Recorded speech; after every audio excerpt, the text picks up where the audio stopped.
जितना हमारे लिए मरना सत्य है, उतना हमारे लिए जन्म लेना भी सत्य है। अनेक बार जन्म होता है, अनेक बार हमारा मरण हो जाता है। लेकिन आप लोग ये सोच करके मत बैठिए, क्या ये सोच करके बिल्कुल भी नहीं बैठना है कि महाराज अभी हमारा जीवन बहुत लंबा है। ये समझिए कि पल में क्या हो सकता है, पल में हमारा जीवन समाप्त हो सकता है। इसलिए आप कल का इंतजार बिल्कुल भी मत कीजिए। अगर इंतजार करना है तो आज का और अभी का करिए। ये समझ लीजिए कि हम जब तक यहाँ बैठे हैं तब तक हमें भजन करना है, और कल का हमें पता नहीं। इसलिए ये सोच लीजिए महाराज आज हमारा अंत समय है, क्योंकि पल का ठिकाना नहीं है बिल्कुल भी जीवन। इसलिए घर में रहो, किसी भी देश में रहिए, कहीं पर भी रहिए, लेकिन भगवान का भजन करते रहिए।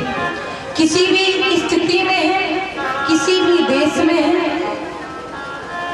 हर जगह, क्योंकि भगवान का भजन करने का कोई भी समय सीमा तय नहीं की गई है। जैसे कि अब ये बताइए, अगर आपकी बेटी आपका बेटा कहीं बाहर पढ़ने के लिए गए तो आप लोग कितनी बार याद करते हो? आपको पता है? नहीं पता है। हमारे मन में पता नहीं कितनी बार हम उसको याद कर लें। इसी प्रकार से जब हम अपने बेटी और बेटे को याद कर सकते हैं महाराज, उसी प्रकार हम भगवान को भी हर समय याद कर सकते हैं, क्योंकि भगवान का कोई भी समय सीमा तय नहीं है। आप उस माधव, उस गोविंद को, उस राधा के चरणों में कुछ मिनट अपने जीवन को समर्पित कर दीजिए और समझ लीजिए महाराज पल का ठिकाना नहीं है। ये जीवन हमारा कब समाप्त हो जाए किसी को स्मरण नहीं है। इसलिए हमेशा गा लेना चाहिए, राजा राम राजा राम, सीता राम सीता राम, राजा राम राजा राम, सीता राम सीता राम, राजा राम राजा राम, सीता राम सीता राम, राधे श्याम राधे श्याम, सीता राम सीता राम।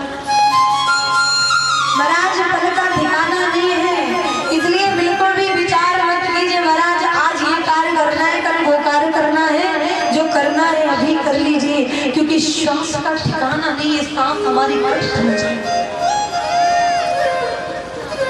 अरे ये जीवन तो हमने अपने परिवार में लगा दिया, लेकिन कुछ क्षण हमें गोविंद के भी चरणों में, माधव के चरणों में समर्पित कर देना चाहिए।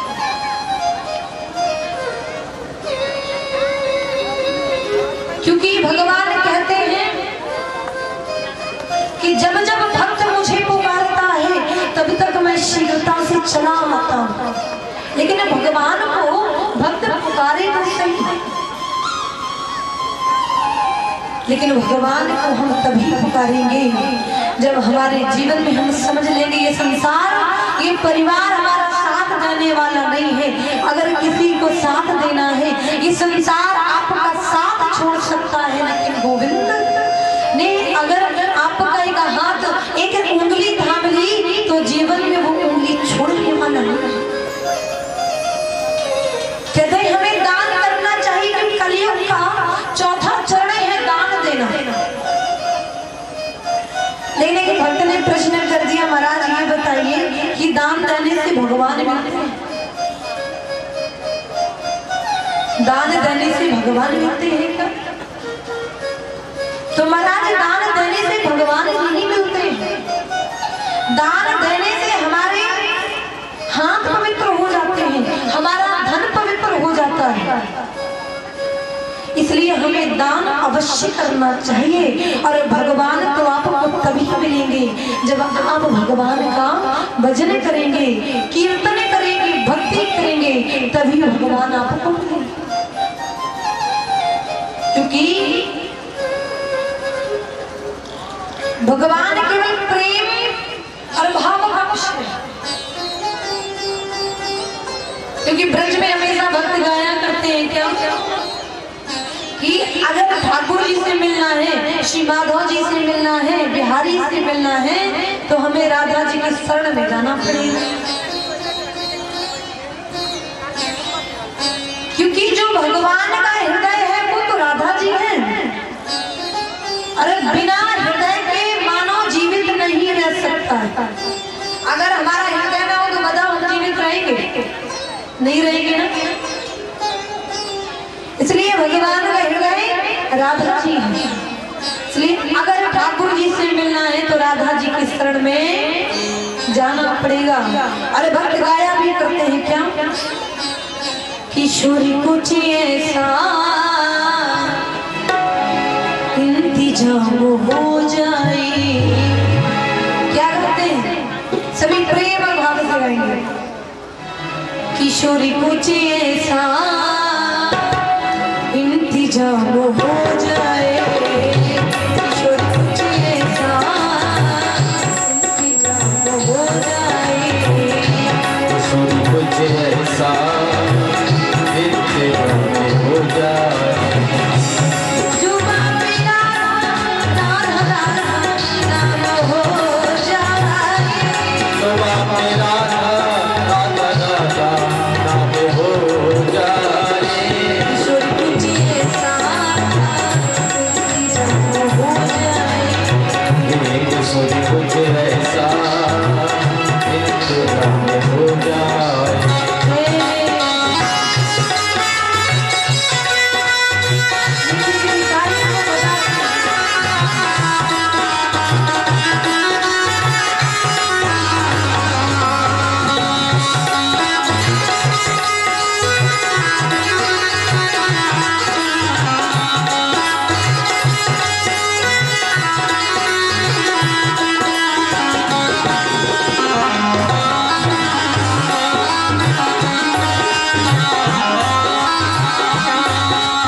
कुछ ऐसा इंतजाम हो जाए।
राधे श्री राधे ईश्वरी कुछ